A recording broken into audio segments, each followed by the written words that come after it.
Actually ഞാൻ ഈ video ഇടാനുള്ള കാരണം എന്തെന്ന് പറഞ്ഞു കഴിഞ്ഞാൽ കുറേ ദിവസങ്ങളായി സോഷ്യൽ മീഡിയ നടക്കുന്ന ഒരു വലിയ സംഭവത്തിനെ ഇങ്ങനെ ആളുകൾ എടുത്ത് വെച്ചിട്ട് വീഡിയോ ചെയ്യുന്നത് കണ്ടിട്ടാണ്. ആക്ച്വലി ഇത് UP എന്ന് പറയുന്ന ഒരു സ്ഥലത്ത് നടന്നതാണ്. ഉത്തർപ്രദേശ് നിങ്ങൾക്കറിയാലോ, മെജോറിറ്റി, അതായത് ഇസ്ലാം കമ്മ്യൂണിറ്റി അധികമുള്ള ഒരു സ്ഥലത്ത് ഒരു ആസാമി ഭരിക്കുന്നുണ്ട്. നമ്മുടെ യോഗി അണ്ണൻ വെറും ഫാസിസമായി നടത്താത്രം വിശ്വസിക്കുന്ന ഫാസിസ മെന്റാലിറ്റി ഉള്ള ഒരാളാണ്.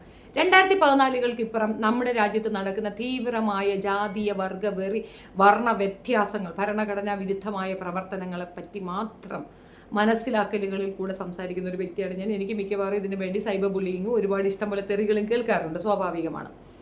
അപ്പോൾ നിങ്ങൾ എൻ്റെ വീഡിയോ ആദ്യമായിട്ടാണ് കാണുന്നത്, വീഡിയോ ഇഷ്ടപ്പെടുകയാണെങ്കിൽ തീർച്ചയായിട്ടും സബ്സ്ക്രൈബ് ചെയ്തിട്ട് കാണണം. കാരണം വീഡിയോ സബ്സ്ക്രിപ്ഷൻ ഇല്ലാതെ കാണുന്നവരാണ് എൻ്റെ ടൈം ലൈനിൽ അധികമെന്നാണ് എനിക്ക് കിട്ടിയിരിക്കുന്ന റിപ്പോർട്ട്. സോ പ്ലീസ്, നിങ്ങൾക്ക് ഇഷ്ടപ്പെടുകയാണെങ്കിൽ നിങ്ങൾ സബ്സ്ക്രൈബ് ചെയ്തിട്ട് വേണം എൻ്റെ ചാനൽ കാണാനായിട്ട്. അതൊരു റിക്വസ്റ്റാണ്. ഇനി നമുക്ക് വിഷയത്തിലേക്ക് വരാം. ഈ ചിത്രം നിങ്ങൾ കാണുന്നുണ്ട്. ഈ വീഡിയോയിൽ കാണുന്ന സംഗതി എന്താണെന്ന് പറഞ്ഞു കഴിഞ്ഞാൽ, UP നടന്ന ഒരു ബ്രാഹ്മണ ഗ്രാമം, ബ്രാഹ്മണകര അഠാവ എന്നാണ് പേര്. അവിടെ ഈ വേഷം കിട്ടിക്കൊണ്ട്, അതായത് പുള്ളി ഒരു യാദവ കമ്മ്യൂണിറ്റിയുള്ളതാണ്. യാദവ കമ്മ്യൂണിറ്റി കൃഷ്ണൻ്റെ കമ്മ്യൂണിറ്റിയാണെന്നൊക്കെ ഇങ്ങനെ ചെകന്നൂരിൽ പറയുന്നുണ്ട്. സത്യമല്ല, കള്ളമാണ്, ശുദ്ധ നുണയാണ്. അങ്ങനെയൊന്നുമല്ല. അദ്ദേഹം തന്നെയാണ് ചാതുർവർണ്ണി മമ സൃഷ്ടി എന്നൊക്കെ പറഞ്ഞിട്ട് അദ്ദേഹം യാദവനാകുമെന്ന് ചോദിച്ചാൽ ഇല്ല. രാജകൊട്ടാരത്തിൽ ജനിച്ച അങ്ങേരെ കുട്ടിക്കകത്താണ് അവിടെ കൊണ്ടുവന്നാക്കിയതെന്നുള്ളത് നിങ്ങൾ മറന്നു പോകരുത്. യാദവ കുടുംബത്തിൽ ജീവിക്കേണ്ട ഗതികേട് വന്നു. കാരണം അമ്മാച്ചനിക്ക് തല്ലിക്കൊല്ലാനായിട്ടുള്ളതായിരുന്നു. അതായത് സ്വന്തം പെങ്ങൾ, അയാളുടെ അമ്മ, അതായത് കൃഷ്ണൻ്റെ അമ്മയ്ക്ക് ആര് പറഞ്ഞാലും അവൻ തല്ലിക്കൊല്ലും. കാരണം ആരോ ഒരുത്തൻ പറഞ്ഞു കൊടുത്തു, ഇതിൽ ഏതൊരെണ്ണം ജനിച്ചാലും നിന്നെ തല്ലിക്കൊല്ലുമെന്ന്. അവനത് വിശ്വസിച്ചു. സത്യത്തിൽ അന്നത്തെ മന്ത്രവാദി കള്ളം പറഞ്ഞു കൊടുത്തതാണ്. ആ ജോത്സ്യൻ്റെ കള്ളത്തരം കേട്ട് വിശ്വസിച്ച് ഇങ്ങനെ എല്ലാത്തിനെയും കൊല്ലാൻ പോയി. ഇത്രയെണ്ണത്തിനെ കൊന്നതിൻ്റെ ബദലായിട്ട് അയാൾ പക തീർത്തു. അത്രേ സംഭവിച്ചിട്ടുള്ളൂ. ഇനി അതിലേക്കൊന്നും നമുക്ക് പോണ്ട വിഷയം അതല്ലല്ലോ. ജാതി വ്യത്യാസമാണ് ഈ കാണുന്ന വീഡിയോയിൽ കണ്ട ഈ സംഭവം. ഇത് സിമ്പിളാണ്. എന്താണെന്നറിയാമോ? ബ്രാഹ്മണന്മാരുടെ ആ ഒരു ഗ്രാമത്തിലേക്ക് ഈ പുള്ളി ചെല്ലിയാണ്. സ്വയം ബ്രാഹ്മണൻ എന്ന് അവകാശപ്പെടുന്നു. യാദവ കുലജാതനാണ്. യാദവ കുലജാതൻ ബ്രാഹ്മൺ പൂണൂലൊക്കെ ഇട്ട് കുടുമിയൊക്കെ വെച്ചിട്ട് പുരാണ പാരായണം നടത്തി. അമ്പലത്തിനകത്തിരുന്ന് പുരാണ പാരായണം നടത്തി. എനിക്കറിയത്തില്ല, ഇനിയിപ്പോൾ അതെന്തെങ്കിലും സ്പെഷ്യാലിറ്റി ഉള്ള സംഗതിയാണോ എന്നറിയത്തില്ല. ജാതി വ്യവസ്ഥയൊക്കെ പകർന്നു എന്ന് ഗുരുദേവന്റെ ആശ്രമത്തിൽ വന്ന മോദിജിയെ പുകഴ്ത്തിക്കൊണ്ട് ഗുരുജി, അത് പ്രത്യേകതരം ഈഴവ സംഖ്യയാണ്. ഈഴവന്മാർക്ക് മനസ്സിലാകാത്തൊരു കാര്യം ഞാൻ പറഞ്ഞു തരാം. ഇവിടെ ഏറ്റവും കൂടുതൽ ബുദ്ധിമുട്ട് അനുഭവിച്ചിരുന്നത് ആ വിഭാഗമായിരുന്നു എന്നുള്ളത്. SC ST പിന്നെ നമ്മൾ ചണ്ടാളന്മാരാണെന്നുള്ള രീതിയിൽ അങ്ങ് ജീവിച്ചു പോകുകയെന്ന് വെച്ചാൽ നിങ്ങൾ അങ്ങനെയായിരുന്നില്ല. ഇത്തിരി ഫിനാൻഷ്യൽ സൗണ്ട് ആയവർ പോലും ഈ ഒരു ഉച്ചനീചത്ത് സഹിക്കാൻ പറ്റാത്ത ഒരു അവസ്ഥയുണ്ടായിരുന്നു. ജാതീയമായി ഏറ്റവും കൂടുതൽ താറടിക്കപ്പെട്ടവർ അവരായിരുന്നു.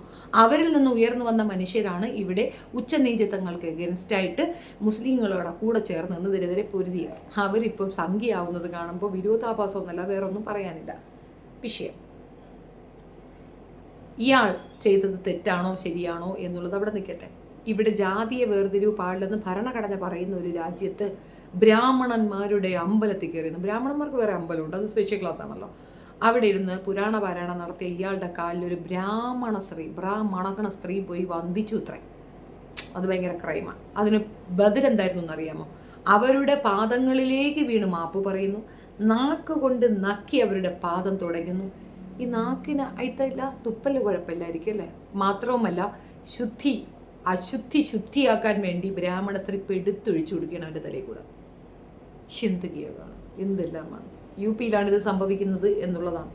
ഇതൊന്നും അറിയാതെ നമ്മളുടെ സ്വാമി ഗുരുജി എന്ന് വായ്ത്താളം അടിച്ച് മഹാത്മാഗാന്ധിയോട് ഉപമിക്കുകയാണ് മോദിജി.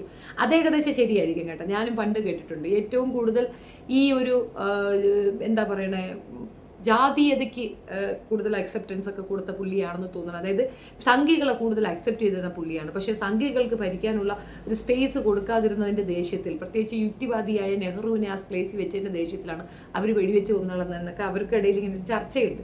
സത്യം എന്താണെന്ന് നമുക്ക് അറിയാത്തതുകൊണ്ട് കൂടുതൽ അതിലേക്ക് പോകുന്നില്ല. മഹാത്മാഗാന്ധിജിയോട് ഉപമിക്കുന്ന ആ വാക്കുകൾ നമുക്ക് കേണ്ടേ? ആസാമി പറയുന്നത് കേൾക്കൂ.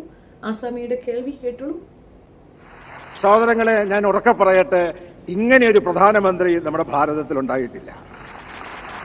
നിരവധി പ്രധാനമന്ത്രിമാർ ഭാരതം ഭരിച്ചുവെങ്കിൽ തുല്യമായ കാഴ്ചപ്പാടോടുകൂടി, തുല്യമായി ഭേദചിന്തകൾക്ക് അതീതമായി അധസ്ഥിത പിന്നോക്ക ജനവിഭാഗങ്ങളെ സ്നേഹിച്ചുകൊണ്ടും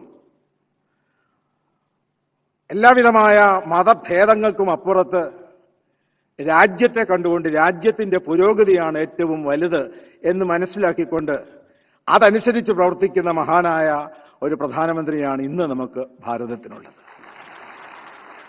ആ ബഹുമാനപ്പെട്ട പ്രധാനമന്ത്രി ഗാന്ധിജിയും ഗുരുദേവനും തമ്മിൽ നടന്ന കൂടിക്കാഴ്ചയുടെ ശതാബ്ദി ആഘോഷ പരിപാടിയിൽ പങ്കെടുക്കുമ്പോൾ മോഡിജിയെ ഞങ്ങൾ കാണുന്നത് മഹാത്മാഗാന്ധിയുടെ തന്നെ ആത്മപ്രതീകമായിട്ടാണ്. ഈ സ്പീച്ചിൽ അദ്ദേഹം പറയുന്ന ഒരു കാര്യം എന്താണ്? ബ്രാഹ്മണ കുലജാതൻ, അദ്ദേഹം ബ്രാഹ്മണ കുലജാതനല്ല കേട്ടോ, മറ്റേയാളും ബ്രാഹ്മണ കുലജാതനല്ല, ബ്രാഹ്മണ കുലജാതന്മാർ ചെയ്ത ഈ തോന്നിവാസം നടന്ന ഇന്ത്യയെ പറ്റി പുകഴ്ത്തി പാടുകയാണ്. വാസ്തവത്തിൽ ഇതൊക്കെ ഉണ്ടാകാനുള്ള കാരണം തന്നെ 2014 ഞാൻ പറയും. അതിനുശേഷം ഇയാൾ അധികാരത്തിൽ വന്നതിന് ശേഷമാണ് ഇവിടെ ഉച്ചനീചത്വങ്ങൾ, വേർതിരിവുകൾ, ആക്രമണങ്ങൾ, ജാതി അടിസ്ഥാനത്തിൽ, വർഗ അടിസ്ഥാനത്തിൽ, വർണ്ണാടിസ്ഥാനത്തിൽ വിവേചനങ്ങൾ നടക്കാനും ആക്രമണങ്ങൾ നടക്കാനുമുള്ള മൂല കാരണം. അത് അങ്ങേരിനെ ഇങ്ങനെ ഇരുന്ന് കേൾക്കുന്നുണ്ട്, ശിവനെ ഇതെന്നെ പറ്റി തന്നെയാണോ ഈ മന്ദബുദ്ധി പറയണേന്ന്. അമ്മാതിരി ചെയ്ത്തുകൾ അതിനകത്തിരുന്ന് വർത്താനം പറയുന്നുണ്ട്. എനിവേ, അപ്പം ഇതിനെപ്പറ്റി ഒരു വാർത്തയുണ്ട്, അതൊന്ന് വായിക്കാം. UP-യിലെ എട്ടാവ എന്ന ബ്രാഹ്മണരുടെ ഗ്രാമത്തിൽ OBC കാരനായ ഒരു യാദവൻ പുരാണ പാരായണം നടത്തി. ജാതി അറിയാതെ ബ്രാഹ്മണ സ്ത്രീകൾ അവന്റെ പാദ നമസ്കാരം ചെയ്തു. തെറ്റല്ലേ? ഇവൻ ബ്രാഹ്മണനല്ല യാദവനാണെന്ന് തിരിച്ചറിഞ്ഞതോടെ സനാതന ഗ്ലാനി സംഭവിച്ചത് മനസ്സിലാക്കിയ, ഗ്ലാനി എന്ന് പറഞ്ഞാൽ മോശപ്പെട്ടൊരു അത് കളിയാക്കി എഴുതിയിരിക്കുന്നതാണ്. ബ്രാഹ്മണന്മാർ ധർമ്മ സംരക്ഷണാർത്ഥം അവന്റെ തലമുണ്ടനം ചെയ്തു.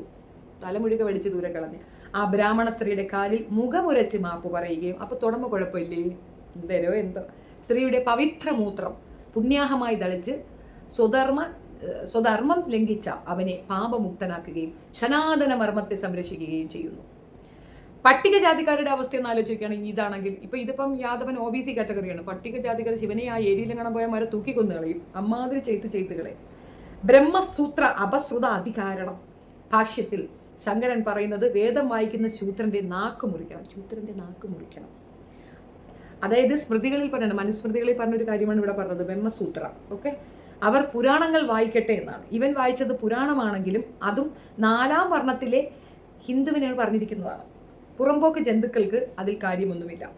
ധർമ്മേ നിധനം ശ്രേയപരധർമ്മോ ഭയാവഹ എന്നാണ് കൃഷ്ണ ഭഗവാൻ പറഞ്ഞിട്ടുള്ളത്. രാമഭഗവാൻ ഇതിനെ പറഞ്ഞിട്ടുള്ളത് സ്വധർമ്മേ നിധനം ശ്രേയപരധർമ്മോ ഭയാവഹ എന്ന് വെച്ചാൽ അവനവന് ഒരു ധർമ്മം കൊടുത്തിട്ടുണ്ട്, അതവിടെ ചെയ്താൽ മതി. ബാക്കിയുള്ളവർക്കൊക്കെ ബ്രാഹ്മണനെ സേവിക്കുക, ബ്രാഹ്മണനെ പുകഴ്ത്തുക, ബ്രാഹ്മണനെ തൂക്കി തലവയ്ക്കുക എന്നുള്ളതാണ് എല്ലാവരുടെയും ധർമ്മം. ബ്രാഹ്മണൻ ദൈവത്തിനെ പൂജിക്കും, ദൈവത്തിന്റെ മേളിലിരുന്നുകൊണ്ട് മന്ത്രം പറയും, ബ്രാഹ്മണൻ സ്വർഗത്തിൽ പോകും, സുന പോലും കത്താതിരിക്കാനുള്ള ധർമ്മ മന്ത്രങ്ങളെല്ലാം ബ്രാഹ്മണന്റെ കയ്യിലുമുണ്ട്. ആകെ മൊത്തത്തിൽ ബ്രാഹ്മണനാണ് ഇവിടെ എല്ലാം. ബ്രാഹ്മണൻ മാത്രം സ്വർഗത്തിൽ പോകും, ബാക്കി എല്ലാവരും മരിച്ചിട്ട് പിന്നെ പുനർജനിച്ച് വീണ്ടും ബ്രാഹ്മണനായിട്ട് മാത്രമേ സ്വർഗത്തിൽ പോകാൻ പറ്റൂ. എന്തോ 2 days ബിഫോറാണ് ഈ സച്ചിദാനന്ദ സ്വാമിയുടെ അടുത്ത് പോയിട്ട് ഈ ഒരു പ്രഭാഷണത്തിരുന്നത്.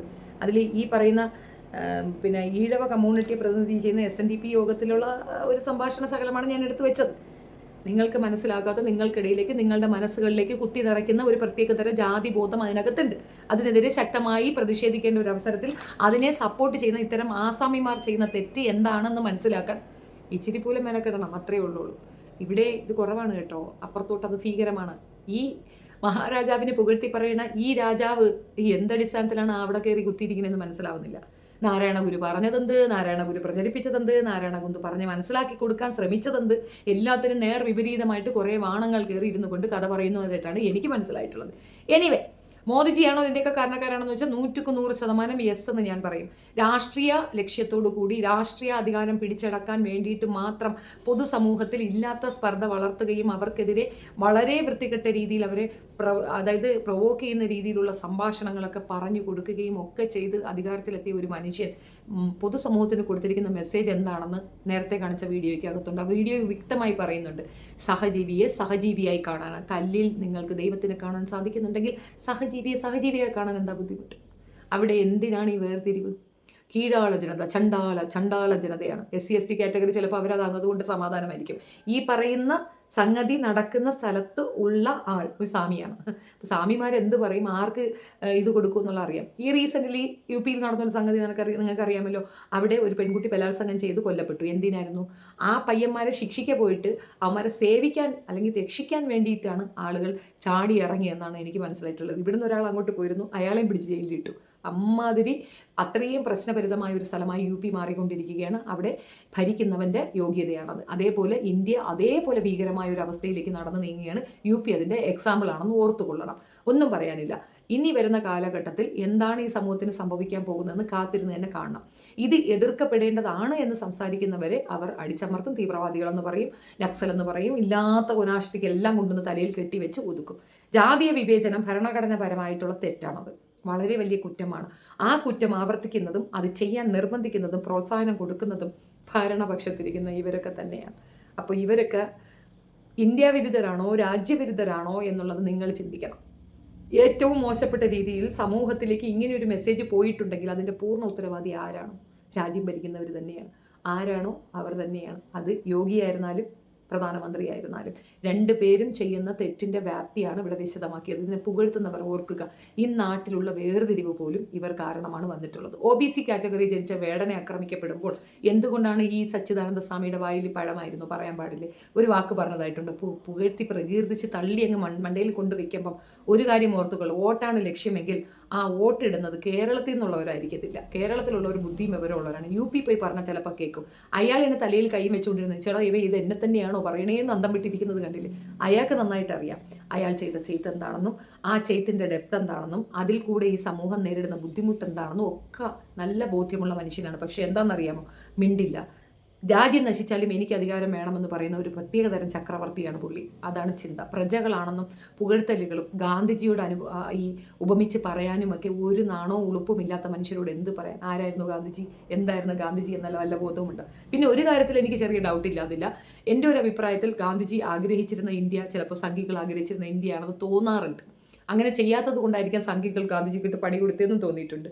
അപ്പോൾ ഗാന്ധിജിയെ ഇകഴ്ത്തുന്നതിന് തുല്യമാണ് ഇദ്ദേഹത്തിൻ്റെ കൂടെ അനുകൂലിച്ച് അല്ലെങ്കിൽ ടാലി ചെയ്ത് പറഞ്ഞത്. ഈ രാജ്യത്തെ മോചിപ്പിക്കാൻ വേണ്ടി കഷ്ടപ്പെട്ട സമരങ്ങളിൽ ഇടപെട്ട മനുഷ്യനാണ് ഗാന്ധിജി. അതുകൊണ്ടാണ് രാഷ്ട്രപിതാവ്. ഈ രാജ്യ നിർമ്മാണത്തിൽ ഒരുപാട് പങ്ക് വഹിച്ച വ്യക്തിയാണ് ഗാന്ധിജി.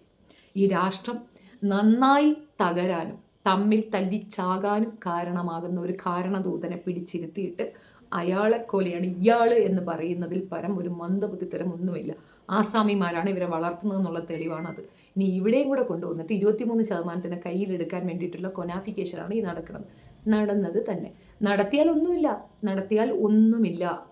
നടന്നു കിട്ടിയാൽ UP ഇവിടെ ആവർത്തിക്കപ്പെടും. അത് വേണോ വേണ്ടേന്ന് ചിന്തിക്കാനുള്ള സാമാന്യ ബോധം ഇവിടെയുള്ള സാധാരണക്കാരായ OBC വിഭാഗത്തിന് ഉണ്ടാകട്ടെ എന്ന് മാത്രം പറഞ്ഞുകൊണ്ട് നിർത്തുന്നു. നിങ്ങളുടെ അഭിപ്രായം കമൻറ്റ് രേഖപ്പെടുത്തുക. വീഡിയോ ഇഷ്ടപ്പെടുകയാണ് ലൈക്ക് ചെയ്യുക, ഷെയർ ചെയ്യുക, ആൻഡ് സബ്സ്ക്രൈബ് മൈ ചാനൽ. കാലം കെട്ട കാലമാണ്, സൂക്ഷിക്കുക. ജാതി വ്യത്യാസം പറയുന്നവരെ കൂടെ കൂട്ടാതിരിക്കുക. കാരണം നമ്മളെല്ലാം ദൈവത്തിൻ്റെ പുത്രന്മാരാണ്, ദൈവത്തിൻ്റെ പുത്രിമാരാണ്. നമുക്കിനി വേർതിരിവിൻ്റെ ആവശ്യമുണ്ടോ ഇല്ലയോ എന്ന് നമ്മൾ തന്നെ ചിന്തിക്കണം. കളറിൻ്റെ, വർണ്ണത്തിൻ്റെ, വർഗത്തിൻ്റെ, ലിംഗത്തിൻ്റെ അടിസ്ഥാനത്തിൽ വേർതിരിവ് പാടില്ല എന്ന് പറയുന്ന ഭരണഘടനയുടെ ഒന്നും പറയാനില്ല. Thank you so much.